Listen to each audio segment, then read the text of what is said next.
Hi guys, ഇന്ന് എൻ്റെ ഒരു ഫേവറേറ്റ് ആയിട്ടുള്ള ആവോലി കിട്ടിയിട്ടുണ്ട്. അപ്പോൾ നമുക്ക് തേങ്ങാപ്പാൽ വെച്ചാലോ? ആദ്യം കുറച്ച് കുഞ്ഞുള്ളി നീളത്തിലരിയുക, പിന്നെ സവോളയും വേണം കേട്ടോ. സവോളയും നീളത്തിലരിയുക. പിന്നെ വേണ്ട ഐറ്റംസ് പച്ചമുളക്, ഇഞ്ചി, കറിവേപ്പില, അതും ഒന്ന് അരിഞ്ഞ് മാറ്റി വെക്കുക. പിന്നെ നമ്മുടെ ചട്ടിയിലേക്ക് കുറച്ച് മുളക് പൊടി ഒന്ന് കലക്കിയിട്ട് അതിലാണ് നമ്മൾ വാട്ടുന്നത്. കുറച്ച് എണ്ണയും കൂടെ ഒഴിക്കണം കേട്ടോ. അപ്പോൾ അതൊന്ന് വാടി വരുമ്പോഴത്തേക്കും നമുക്ക് തേങ്ങാപ്പാലിനുള്ള തേങ്ങ അരച്ച് മാറ്റി വെക്കാം. അത് കഴിഞ്ഞ് അത് വാടി വരുമ്പം നമ്മളുടെ മഞ്ഞൾപ്പൊടിയും മുളക് പൊടിയും ഇട്ടൊന്ന് വാട്ടുക. അതൊരു ഇതായി കഴിയുമ്പോഴത്തേക്ക് നമ്മളുടെ രണ്ടാം പാലൊന്ന് ഒഴിച്ച് കൊടുക്കുക. അത് ചെറിയൊരു തിള വരുമ്പോഴത്തേക്കും നമ്മുടെ ആവശ്യത്തിന് ഉപ്പിട്ട് കൊടുക്കുക.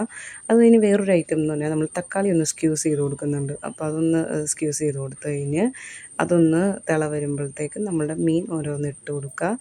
ആ മീൻ ഇട്ട് കഴിഞ്ഞ് നല്ലൊരു തിള വരുമ്പോഴത്തേക്കാണ് നമ്മളുടെ ഒന്നാം പാലിൻ്റെ വരവ്. ഒന്നാം പാലൊന്ന് ചേർത്ത് ഒരു ഇതായി കഴിയുമ്പോൾ കുറച്ചൊന്ന് വെളിച്ചെണ്ണ ഒഴിച്ച് ഒന്ന് റൗണ്ട് ചെയ്ത് കൊടുക്കുക. നല്ല ടേസ്റ്റ് ആയിരിക്കും കേട്ടോ. ഈ ആവോലിയൊക്കെ തേങ്ങാപ്പാലിൽ വെച്ച് കഴിച്ചൊന്ന് നോക്കണം, നല്ലതായിരിക്കും. ഇപ്പോഴത്തെ ആവോലിയൊക്കെ എങ്ങനെയാണെന്ന് എനിക്കറിയില്ല. ഞങ്ങൾ നല്ല ഫ്രഷ് ആയിട്ട് തന്നെയാണ് മേടിച്ചേക്കുന്നത്. അപ്പം നിങ്ങൾക്ക് ഈ വീഡിയോ ഇഷ്ടപ്പെട്ടെങ്കിൽ ഒന്ന് വെച്ച് നോക്കാം. അപ്പോൾ അടുത്തൊരു വീഡിയോ കാണുന്നവരെ ടാറ്റ.